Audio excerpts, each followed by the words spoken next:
எல்லா கான்ட்ராக்டர்கிட்டையும் பேசியாச்சு. அந்த 2 பேரும் செத்த விஷயம் தெரிஞ்சு யாரும் நம்ம கோயிலை க்ளீன் பண்ண வர மாட்டேங்கிறாங்க.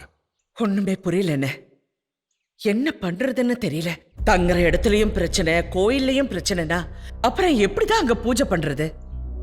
இங்க பாருங்கம்மா, அந்த பூசாரி சொன்னதை வச்சு உங்க யாருக்கும் தெரியாம நான் போய் அந்த இடத்த பார்த்தேன். அதுல சேரு செடி கொடி அப்படிலாம் ஒண்ணுமே இல்லை. தண்ணியில விழுறதுக்கு முன்னாடியே அவனுக்கு ஹார்ட் அட்டாக் வந்திருக்கு. அப்புறம் எப்படி அவன் உடம்புல ஒரு சொட்டு தண்ணி இருக்கு சொல்லுங்க? கரண்ட் அடிச்சு செத்தவனும் வயிறு இரும்புல பட்டது கூட பார்க்காம சுவிட்ச் ஆன் பண்ணியிருக்கான். சாக்கடிச்சு செத்து இருக்கான். என்னை பொறுத்த வரைக்கும் இந்த 2 சாவும் விபத்துன்னு தான் நினைக்கிறேன். பூசாரி அப்படி சொல்றாரு, இவரு இப்படி சொல்றாரு. இதுல எதை நம்புறதுன்னு ஒண்ணுமே புரியலையே. பாண்டியன் சொல்றதுதான் கரெக்ட். வேலைக்கு போன 20 பேர்ல 2 பேர் தான் செத்துருக்காங்க. அப்படியே இது சந்திரமுகியோட வேலையா இருந்திருந்தா கான்ட்ராக்ட் எடுத்த கோபால் தானே ஃபர்ஸ்ட் செத்துருக்கணும். நம்ம தான் இவ்வளவு பேர் இருக்கோம்ல, கோயிலை சுத்தம் பண்றதுக்கு வெளியாளுங்க இதுக்கு நம்மளே பண்ணிடுவோம்.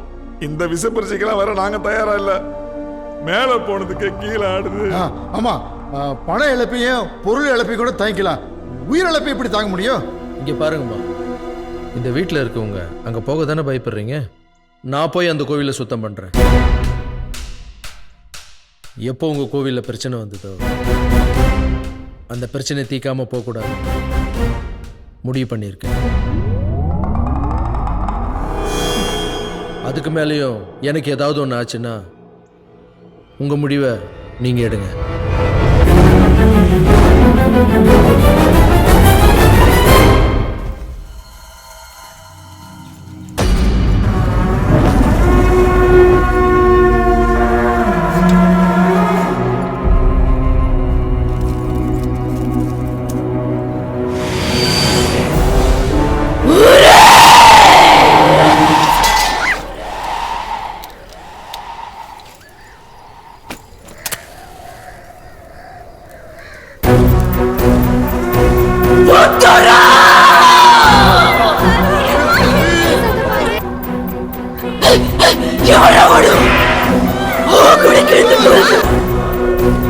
ఇక్కడికి తిరిగి రమ్మని చెప్పండి. వదలను, ఇవన్నీ వదలను.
வெளிச்சத்தை கொண்டு வந்துட்டியா? நான் அன்னைக்கே சொன்னேன் உன்னாலதான் முடியும்னு. உன்னை தவிர வேற யாரு இதை செஞ்சிருந்தாலும் இந்த தீயிலேயே கருகி கரிஞ்சு சத்துருப்பாங்க. நீ சூரிய கிரகணத்துல பிறந்தவன். உன் ஜாதகமும் அந்த வேட்டையனோட ஜாதகமும் ஒரே ஜாதகம்.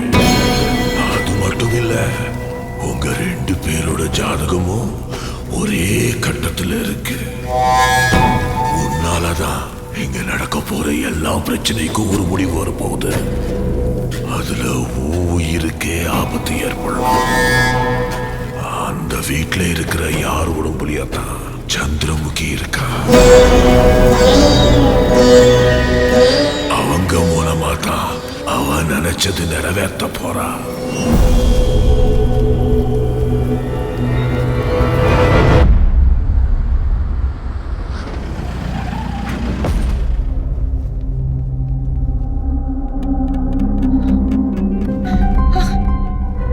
தம்பி, நீ நான் கோவிலை சுத்தப்படுத்திட்டேன். எனக்கு ஒன்றும் ஆகலையே. இனிமே அந்த கோவில்ல எந்த பிரச்சனையும் இல்லை. நீங்க உங்க பூஜையை ஆரம்பிக்கலாம். இல்லப்பா, நீ கோயிலை சுத்தப்பட போன அதே நேரத்துல இங்க ஒரு பெரிய பிரளயமே நடந்துருச்சு. மேல யாரோ கத்துறதோ அழுவுறதோ, பொருள் எல்லாம் தூக்கி போட்டு உடைச்சு வீடே இடிச்சு போற மாதிரி ஆயிடுச்சு.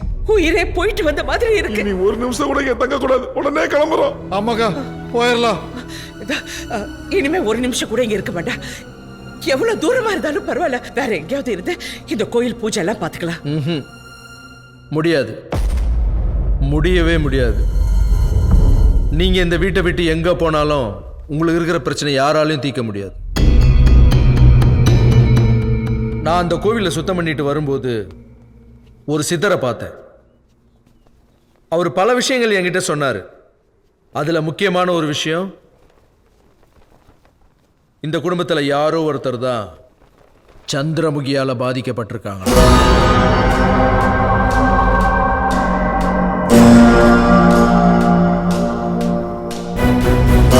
அவங்க யாருன்னு தெரிஞ்சுக்காம எப்படி நம்ம இந்த வீட்டை விட்டு போக முடியும்?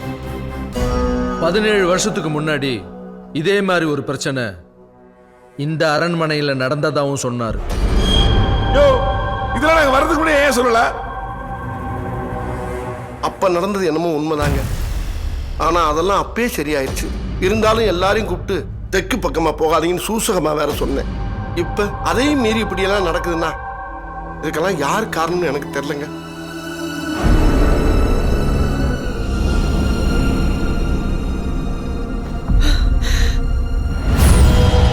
இந்த வீட்டோட சொந்தக்காரர் யார்? நான் தான் சாமி. இதுக்கு முன்னாடி இந்த வீட்டில் என்ன நடந்துச்சு? அதெல்லாம் நடந்து 17 வருஷத்துக்கு மேல ஆகுது.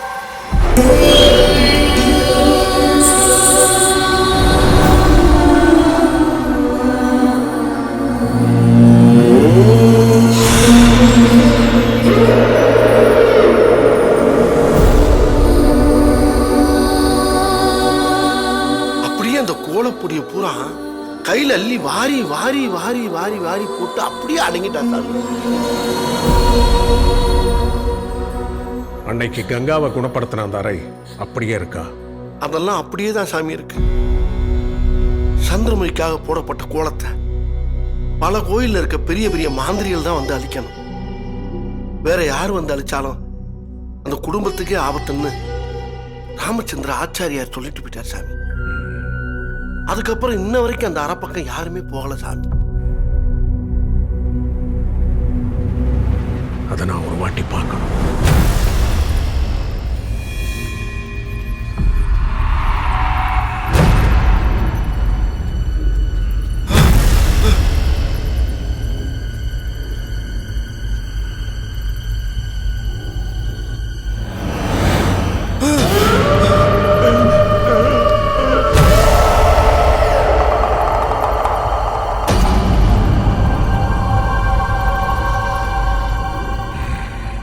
அறைக்குள்ள யாரோ வந்திருக்காங்க. வந்துட்டீங்களா? இப்படி ஒரு ரூம் இருக்கிறதே நாங்க இப்பதான் பாக்குறோம். யாரோ வந்திருக்கீங்க.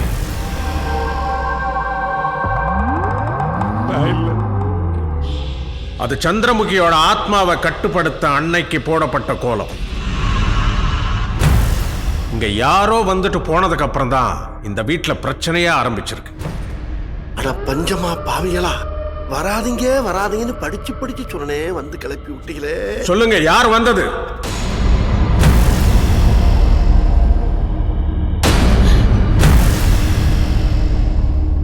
இவதான் இந்த அரண்மனையில எப்பவும் தனியா சுத்திட்டு இருப்பா. ஒருவேளை இங்க வந்தது இவ்வளவுதான் இருக்கும். ஐயோ, இந்த அரண்மனையை நான் சுத்தி பார்க்கணும்னு நினைச்சதெல்லாம் உண்மைதான். ஆனா இந்த ரூமுக்கெல்லாம் நான் இது வரைக்கும் வந்ததே இல்லை. சொல்ல மாட்டீங்கல்ல? சந்திரமுகியால பாதிக்கப்பட்டவங்க யாருன்னு நானே கண்டுபிடிக்கிறேன். உங்கள ஒவ்வொருத்தரா போய் அந்த கோலத்துல நில்லுங்க. அங்க நிக்க போறவங்க பாதிக்கப்பட்டவங்களா இருந்தா கண்டிப்பா சந்திரமுகியை வெளிப்படுத்துவாங்க. ஒவ்வொருத்தரா போய் அந்த கோலத்துல நில்லுங்க.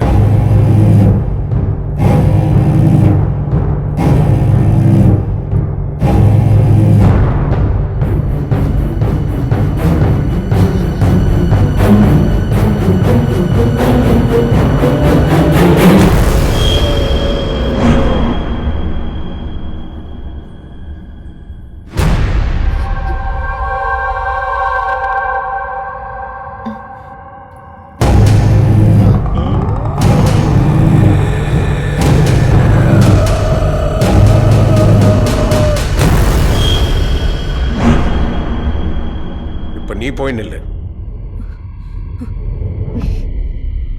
நான் இதுக்கு போகணும்? நான் இந்த வீட்டு பொண்ணே கிடையாது. என்னால நிக்க முடியாது. சொல்றேன்ல, போய் நில்லு. முதல்ல இவங்க நிக்க வைங்க. எனக்கும் இந்த வீட்டுக்கும் சம்மந்தமே இல்லை. நான் போக மாட்டேன். நான் இங்க தான் நிப்பேன். அவளை இழுத்துட்டு போய் இங்க நிக்க வைங்க. என்ன வீடு நான் வர மாட்டேன். லட்சுமி, என்ன வீடு நான் வர மாட்டேன்.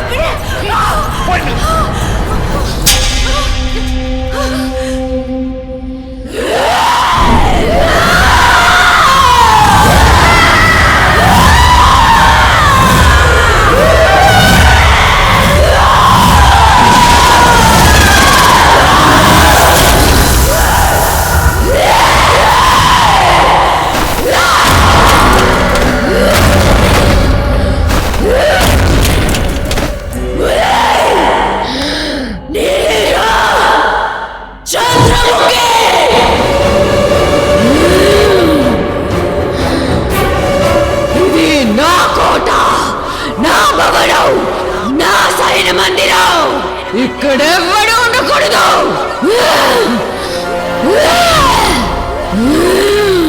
వెళ్ళిపోండి, లేకపోతే ఒక్కొక్కడిని ముక్కలు ముక్కలుగా నరికేస్తా.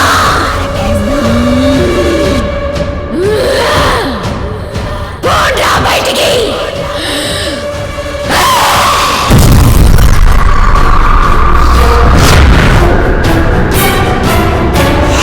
Oh